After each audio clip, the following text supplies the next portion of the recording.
Apa kabar pemirsa? Senang sekali berjumpa kembali bersama program Optika Sepekan. Bersama saya Nirmala akan menyampaikan sejumlah informasi yang menarik. Di antaranya, Jawa Timur menjadi kantong suara terbesar yang menjadi rebutan para capres. Kemudian ada Ippo Muflisoni yang dianggap sebagai seorang pemimpin yang mampu memberikan harapan baru bagi pemilihnya. Dan pemirsa, berikut Optika Sepekan selengkapnya.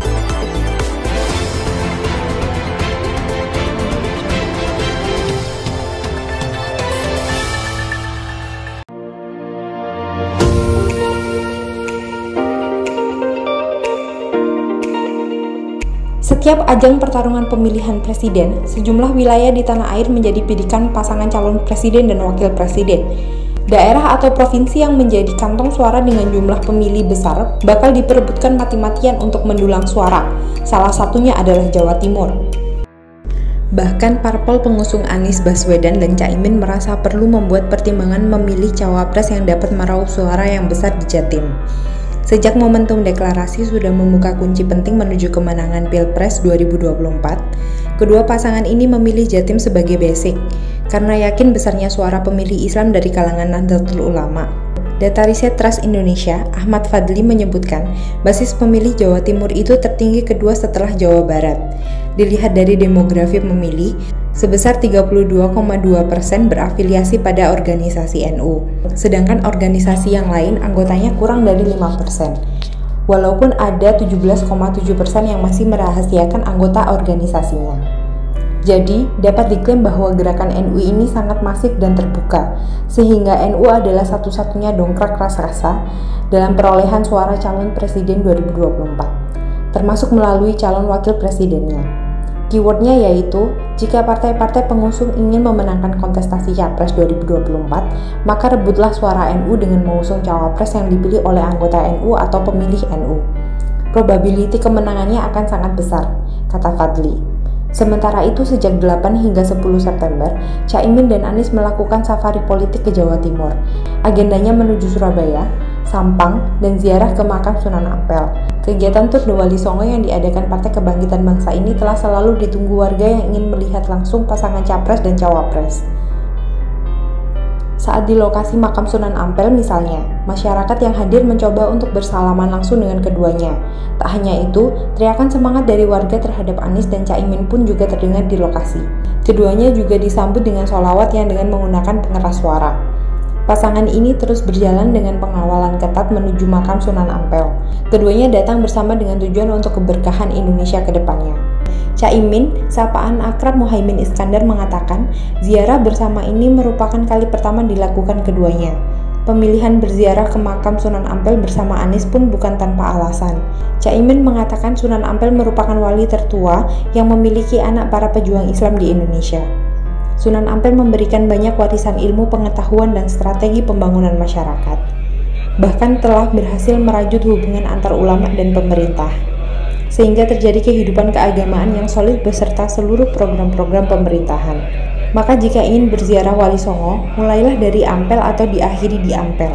Tim Liputan Optika.id melaporkan.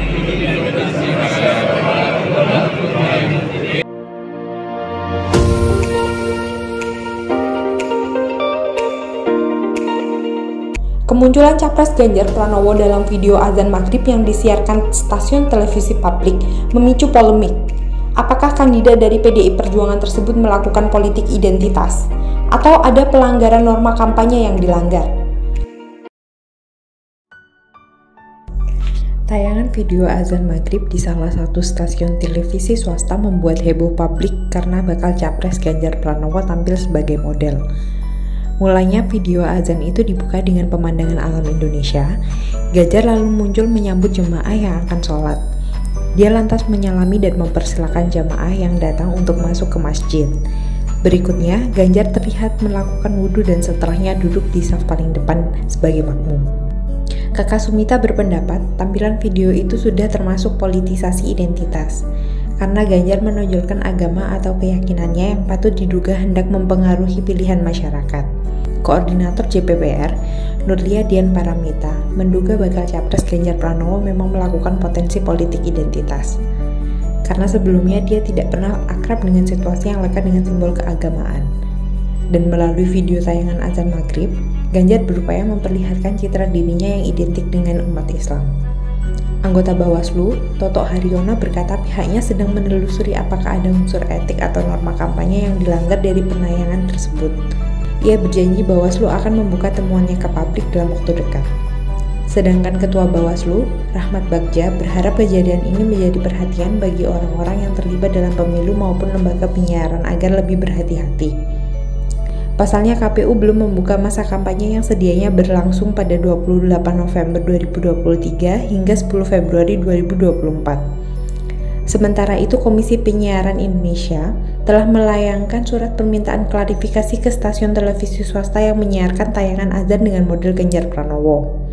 Merujuk pada Peraturan Komisi Pemilihan Umum Nomor 15 Tahun 2023 tentang kampanye pemilu, materi kampanye meliputi visi, misi, dan program pasangan calon yang disusun mengacu pada rencana pembangunan jangka panjang nasional, sesuai dengan ketentuan peraturan perundang-undangan, serta harus dijabarkan dalam program kerja pemerintah jika pasangan calon terpilih untuk mewujudkan tujuan negara secara berkelanjutan.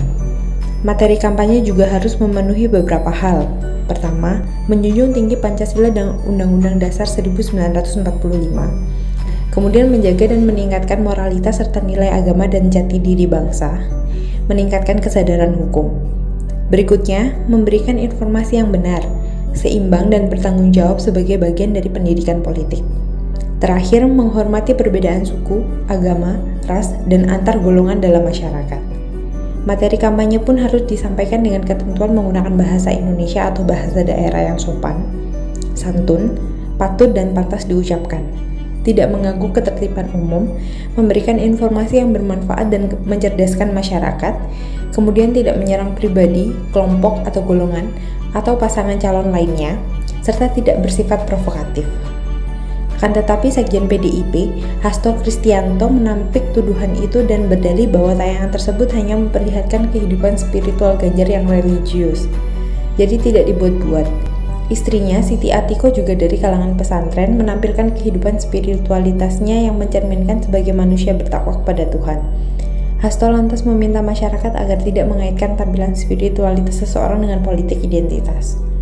Sedangkan bagi MUI Jateng, tidak mempermasalahkan munculnya Ganjar Pranowo dalam tayangan itu. Sajian tayangan video azan maghrib di stasiun televisi swasta nasional justru dapat menjadi sarana dakwah untuk mengajak umat Islam agar lebih giat beribadah.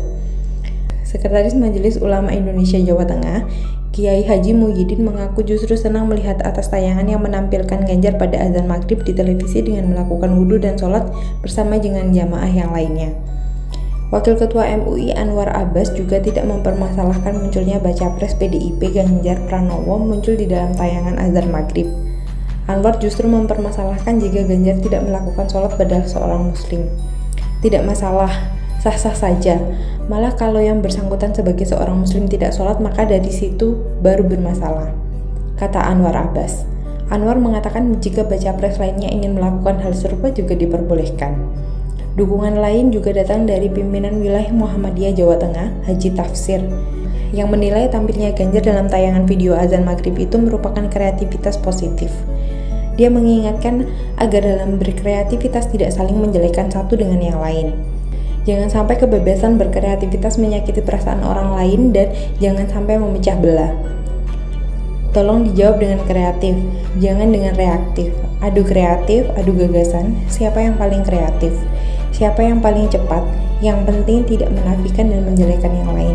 Silakan calonnya dijunjung setinggi langit tanpa menyatukan calon lainnya, kata Tafsir.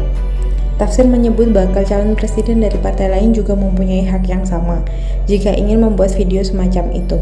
Masyarakat harus paham bahwa yang menampilkan tayangan itu yakni media swasta yang menampung semua kreativitas. Siapa yang kreatif dan lebih dulu, itulah yang akan bisa menjadi pemenang di media. Tim Liputan Optika.id melaporkan.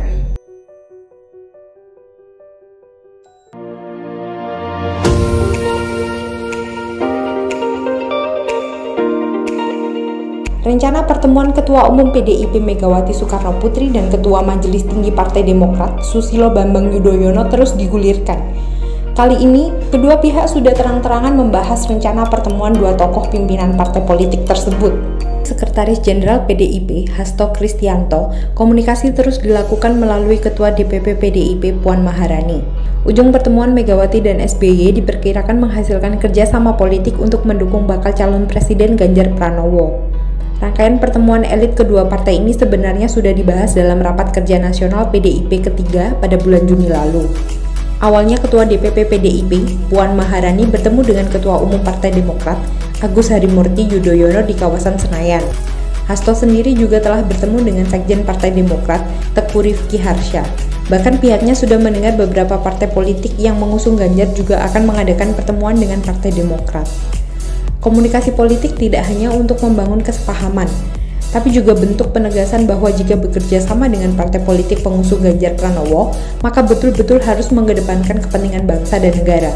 Terkait dengan bagaimana prospek kerjasama, tentu saja kedua belah pihak harus bertemu. Jadi tetap menunggu dan proses komunikasi terus dilakukan.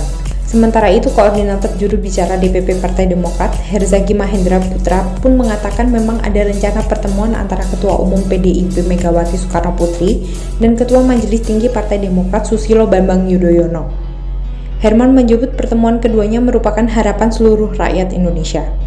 Namun, Herzaki meminta semua pihak agar menghargai proses dan tidak mendesak pertemuan tersebut. Bagaimanapun itu biarlah berproses. Jangan didesak-desak, jangan diburu-buru. Keduanya tokoh bangsa. Belum bertemu saja sudah bisa banyak memberikan kebijakan dan kebijaksanaan dan berbagi untuk rakyat Indonesia di berbagai pelosok negeri. Apalagi kalau keduanya bertemu, bisa memberikan sinyal-sinyal yang lain, kata Herzaki. Peluang pertemuan PDIP dan Demokrat ini muncul usai Partai Warna Biru resmi mencabut dukungannya terhadap bakal capres Anies Baswedan, sekaligus keluar dari Koalisi Perubahan untuk Persatuan. Tim Liputan Optika.id melaporkan.